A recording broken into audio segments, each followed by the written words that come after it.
Bienvenue.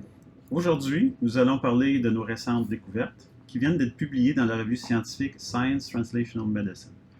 Le titre du papier est La réponse inflammatoire aiguë via l'activation des neutrophiles protège contre le développement de la douleur chronique. Cette étude est le fruit d'un effort concerté entre de nombreux experts, mené en partie dans plusieurs universités, dont les laboratoires des professeurs Luda Djatchenko et Jeffrey McGill, tous deux membres du Centre Allen Edwards pour la recherche sur la douleur ici à l'Université McGill. Dans le domaine de la douleur, on sait que les personnes souffrant de douleurs aiguës voient normalement leur douleur disparaître spontanément dans les 3 mois suivant l'apparition de la douleur. Mais que pour d'autres, la douleur persiste pendant plusieurs mois, voire plusieurs années, ce qu'on appelle la douleur chronique.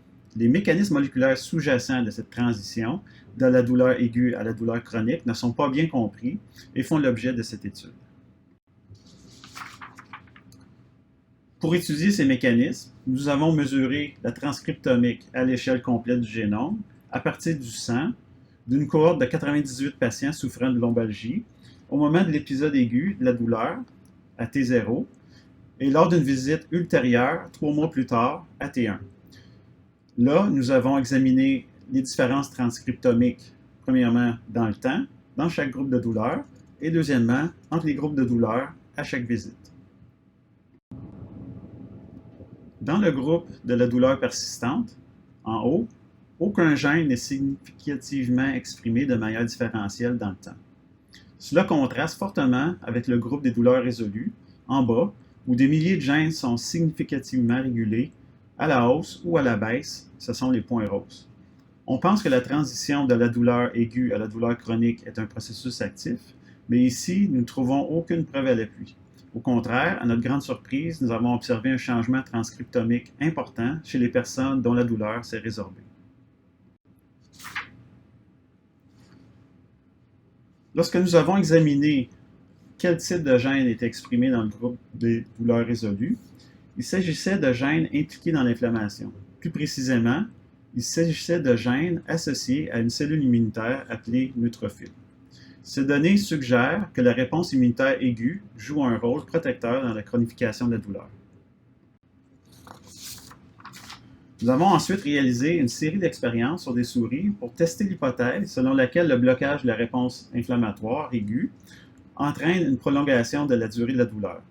Tout d'abord, nous avons utilisé 3 différents tests de douleur chez la souris, puis nous avons traité ces souris avec la dexaméthasone, un anti-inflammatoire stéroïdien classique, et nous avons mesuré leur seuil de retrait de la patte avec le test de Von Frey pendant plusieurs semaines. La dexaméthasone a eu un fort effet anti-allodinique pendant la période de traitement, un effet connu et attendu, mais a aussi significativement retardé la récupération de la sensibilité de la patte, en particulier chez les souris sous l'influence du modèle de douleur inflammatoire, dont le temps de la récupération a été multiplié par 2 par rapport aux témoins traités par une solution saline simple. Des résultats similaires sont obtenus en traitant les souris avec le diclofénac, un anti-inflammatoire de type non stéroïdien, mais pas avec d'autres médicaments analgésiques sans action anti-inflammatoire connue, dont la morphine et la gabapentine administrées par voie systémique et la lidocaïne administrée par voie périphérique. Tout ça suggère que le retard dans la récupération est dû à la réduction de l'inflammation et est indépendant des effets analgésiques. Pour confirmer davantage l'implication des neutrophiles dans ce phénomène, nous avons appauvri les neutrophiles à l'aide d'un anticorps. Cela a permis de reproduire les résultats de l'expérience de la dexaméthasone, l'administration prolongée de l'anticorps exacerbant l'allodynie et prolongeant sa durée. Nous avons également injecté des neutrophiles et les protéines libérées par les neutrophiles, celles-ci nommées S100A8 et S100A9, dans les pattes des souris sujettes au modèle de douleur anti-inflammatoire. Les neutrophiles d'une part et les S100A d'autre part, tous deux ont prévenu l'allodynie induite par la dexaméthasone. Pour étudier une corrélation entre l'utilisation d'anti-inflammatoires et la douleur chronique chez les humains, nous avons analysé les données d'une biobanque britannique. Nous avons constaté une augmentation significative du risque de douleur chronique du dos chez les personnes prenant des anti-inflammatoires de type non stéroïdien, mais pas chez celles prenant d'autres analgésiques. Tout ça, même en contrôlant pour l'âge, le sexe, l'intervalle de temps entre les visites, des facteurs psychologiques et pour l'intensité de la douleur. En outre, une augmentation du nombre de neutrophiles s'est également avérée protectrice contre la douleur chronique.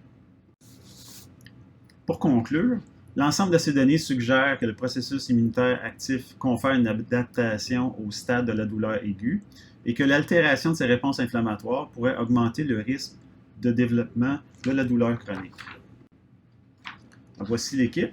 Nous tenons à remercier toutes les personnes qui ont contribué à cette étude et merci pour votre intérêt à notre étude.